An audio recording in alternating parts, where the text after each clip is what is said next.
You know what is fascinating about human behavior? We will spend 20 minutes arguing with a barista over being charged for oat milk, but we will watch hundreds of thousands of dollars evaporate from our retirement accounts and just shrug. We have been conditioned to obsess over the visible costs, the Netflix price hike or the Amazon Prime subscription. Meanwhile, there are three massive wealth-destroying fees operating in the shadows, silently compounding against you every single day. Most people will go their entire lives without ever spotting them because these aren't taxes. Taxes hurt because you have to physically write a check, but these fees are invisible, automatically deducted, and never questioned. By the time you notice them, they have already stolen more from your future than you will probably earn in a decade of working. My name is Denial, and today we are going to expose the three silent wealth destroyers, and I will show you exactly how to plug these leaks before they sink your entire financial ship. Let's start with the fee that sounds the most harmless but causes the most damage, the investment fee or the expense ratio. You open your 401k statement and see a fee of 1% or 1.5%. Your brain thinks that is basically nothing, just 1 penny per dollar. Wrong. Catastrophically wrong. Investment fees aren't a one-time transaction cost. They are a permanent tax on your wealth. Let me show you the actual math. Let's say you are 35 years old and you invest $10,000 every year for 30 years. The market historically returns about 8% annually. In scenario A, you invest in a low-cost index fund with a 0.04% expense ratio. After 30 years, you end up with roughly $1.2 million. In scenario B, you invest in an actively managed mutual fund with a 1.5% expense ratio. Same contributions, same market returns. After 30 years, you end up with about $900,000. That tiny 1.5% fee didn't just shave 1.5% of your returns, it destroyed 25% of your total lifetime wealth. A quarter of your life savings is handed over to Wall Street just for the privilege of them holding your money. John Bogle, the inventor of index funds, called this the tyranny of compounding costs. To fix this, log into your account today, and if any fund is charging more than 0.5%, move it to a low-cost index fund at Vanguard, Fidelity, or Schwab. The second silent fee is even sneakier because it doesn't feel like a fee at all. It is the inflation tax, or what I call the melting ice cube. Let's say you have $50,000 sitting in a checking account for emergencies. You check it next month and it is still $50,000. You feel safe and liquid. But here's what's actually happening.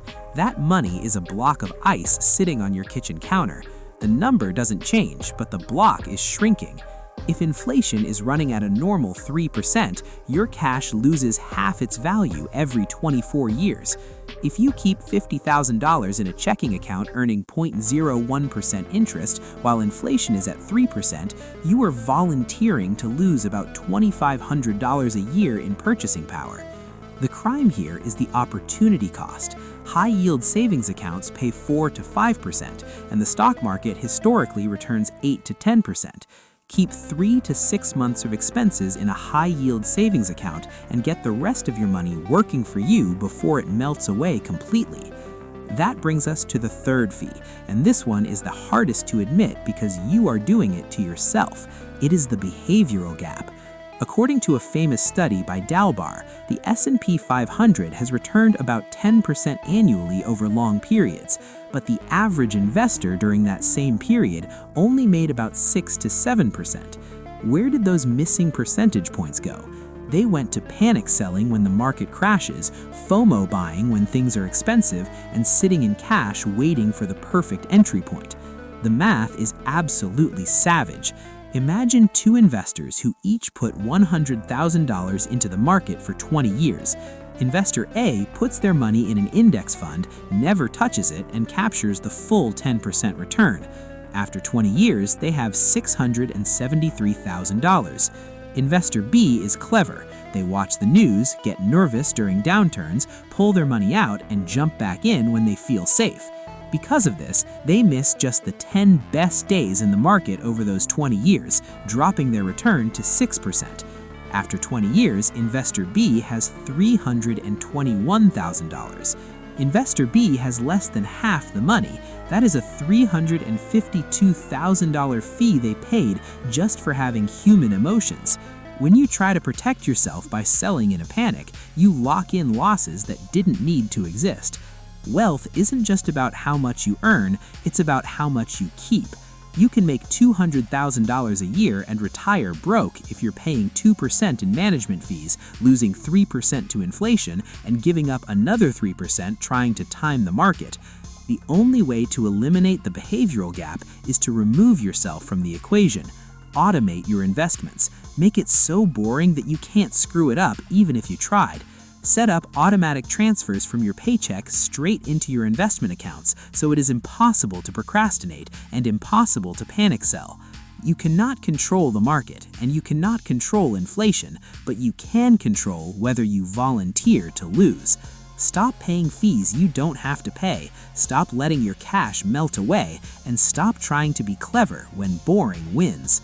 If you just realized you've been bleeding wealth, hit that subscribe button to learn how to keep the money you actually make.